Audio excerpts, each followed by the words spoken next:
महाराष्ट्र राज्याचे उपमुख्यमंत्री अजित पवार आज वर्धा जिल्ह्याच्या दौऱ्यावर असून सकाळी 7:45 जिल्हाधिकारी कार्यालय येथे त्यांचे आगमन झाले। त्यांचे भव्य स्वागत जिल्हाधिकारी वानमती यांनी केले।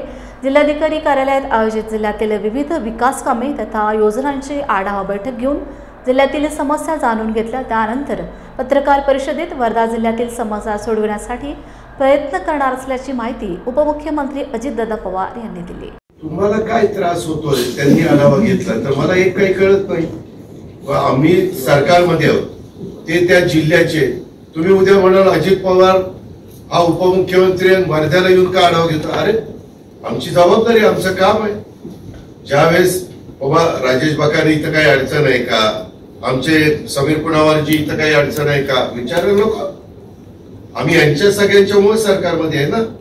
त्याच्यावर एक सिनियर नेते म्हणून भुजबळ साहेबांच्याकडे बघितलं जातं। त्याने अनेक वर्ष तिथं काम केलेलं आहे, राज्याचे उपमुख्यमंत्री म्हणून काम केलेलं आहे। उद्याच्याला आढावा घेऊन काही महत्वाचे प्रश्न जर त्यांच्या समोर आले आणि ह्याच्या संदर्भातली कमिटी उद्या सीएमच्या अध्यक्षतेखाली असेल तर त्या कमिटीमध्ये दादाजी भुसे पण असतील, त्या कमिटीमध्ये म्हणजे त्या भागातले आमदार म्हणून म्हणजे कुंभमेळा ज्या ज्या भागात येतो त्या भागातले सगळे मंत्री त्या जे सदस्य असतील त्याच्यावर तिथं मुद्दा मांडायला सोपं जातं। किंवा उद्या कॅबिनेट आहे मंगळवारच्या कॅबिनेटमध्ये देखील आम्ही पीक पाण्याचा आढावा घेतो, पावसाचा आढावा घेतो, बाकीचे जे आढावा घेतात त्याच्यामध्ये काही महत्वाचे प्रश्न आता कुंभमेळा मला वाटतं 2027 ला आहे।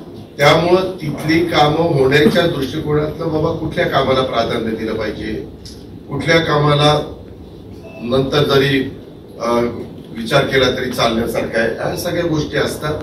आणि मागं काही कुंभमेळ्यामध्ये त्यांनी काम तिथं केलेलं आहे। त्याच्यामुळं एखाद्या कामाचा अनुभव असेल आणि त्यांनी आढावा घेतला तर त्याच्यात चूक काहीच